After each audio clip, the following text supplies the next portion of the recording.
Afternoon, Fred. So you say you've just found out that balance, foot speed, and leg strength are some of the best predictors of longevity and long-term health as we get older? Oh, you'd like to learn more about how to stay on your feet. I like it. Well, let's talk about that, shall we? Aha! I like the idea, Fred. We can use simple household objects like a broom to help with balance while we're doing our one-legged exercises. One of the simplest ways is to just practice standing on one foot and keeping our hips level all at the same time. The muscles on the side of the hip help us to control hip shift. So for example, if I'm weak in one hip, I'll tend to lean to one side, and that makes it harder to balance. So the more that we can stand upright with one foot and have our belt stay parallel to the ground, the better our balance and control is. So standing next to something that's firm and that you have a good handle on, we can start by, can we just pick up the heel while keeping our toes on the ground? So just alternate side to side, keeping your waist nice and level. I'm making sure to squeeze my butt muscles as I do this, because that helps avoid the shift. So if I find myself leaning, the more I squeeze, the more I get upright again. So try 20 heel raises, and then if that's starting to feel easy, you can do 20 foot raises, just like barely stepping up, like you're going up the stairs. But again, can I stay as tall as possible? Can I brace through my core? Can I squeeze my glutes? And can I grab the ground with my toes? I'm trying to gather up a towel, it feels like, with my toes.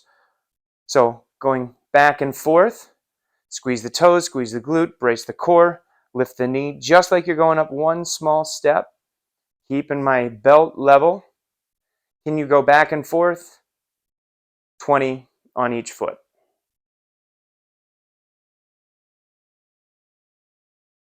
If that's starting to feel easy, then can we bring our knee as high as possible?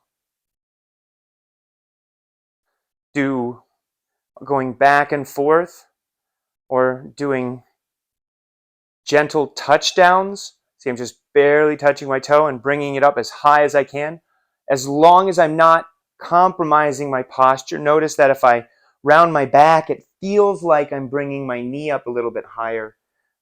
But then this is putting a lot of stress on the lumbar spine. So in order to keep the back as healthy as possible, we want to think about standing tall and bringing the knee high without trying to bring your chest to your knee.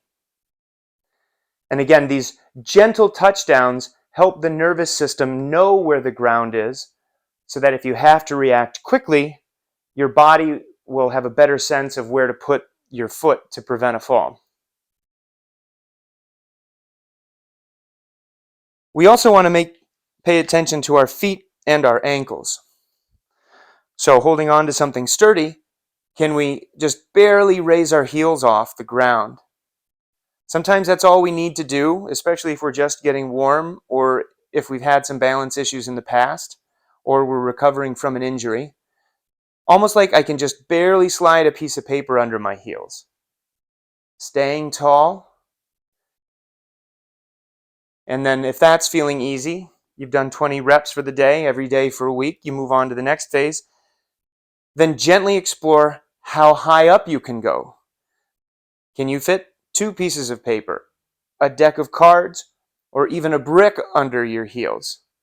And nice and slow here, what we're going for is control and being able to go through the motion slow to the top and slow to the bottom will also help your body stay balanced and prevent falls.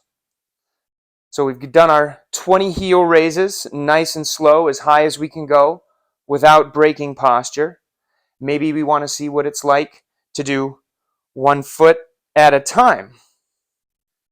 So up onto those toes, sneaking a piece of paper under my heels, going as high as I can.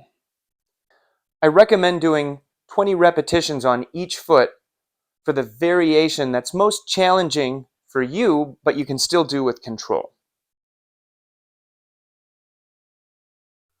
Another one that Fred taught me that I'm a big fan of is one-legged touchdowns. So standing up nice and tall, holding on to something for balance. If I take a foot and keeping it straight and point my toes so that my toes are barely touching the ground in front of me, and I do kind of a single leg squat. I'm going to keep my chest nice and vertical, and I'm only going down a couple inches due to the knee bend, and I touch the heel and back up. Touch the heel and back up. This way, we're working active mobility in the hip, knee, and ankle. Again, paying attention to the belt line. I want this belt line to stay flat as I'm doing these touchdowns. I'm not letting my belt line come at an angle and this hip to point out to the side. So flat belt line all the way up. If that's feeling easy, sneak a piece of paper under your heel. Touchdown, sneak a piece of paper under your heel. Can we get 20 repetitions each leg? We also want to be able to stand up with ease from our chairs. Ideally, we can do this without hands. Sometimes we might need a little support to do it. But in any case, we want to practice how to stand up the safe way and make our legs strong. One of the best things for balance is just standing up out of your chair 50 times every day. You can do this 5 times and rest and repeat this every hour, or do it all in one push. But see if you can challenge yourselves to just stand up out of the chair 50 times. What I like to do is make sure that I'm sitting nice and tall and the bony part of my hip is on the seat and that my hips are rotated flat with the ground and my back isn't slouched. So when you need to stand up, the first thing that you need to do is get as tall as possible, bring your feet underneath your hips, and then using your hands to make your chest feel tall, can we lean onto our toes until the weight comes off our hips and then push the ground away from us. When we want to sit down, we touch our thighs and stick our butt back as I slide my hands down to my knees until I'm sitting down nice and comfortably, and practice the touchdown, keeping your chest as tall as possible.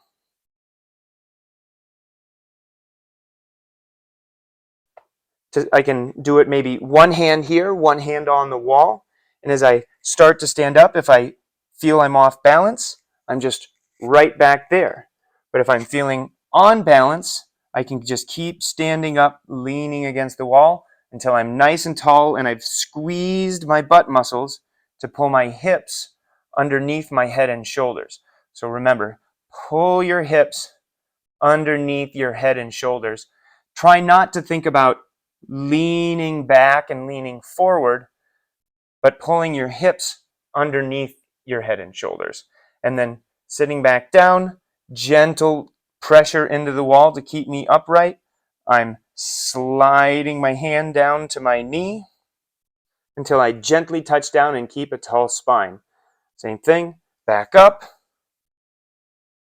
pull my hips underneath me, and back down, sliding my hand to my knee. Fred did mention that foot speed is also important. So what's a fun way that we can practice keeping our feet quick without risking a fall or losing our balance in the meanwhile? Fred showed me a little game where we just play soccer against the wall with a safe little ball inside our own home.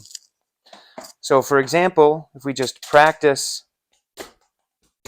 kicking the ball, oh no, looks like I need more practice. But the idea here is that we are working on foot control quickly, and we don't have to worry about balance because we're nice and safe on our couch.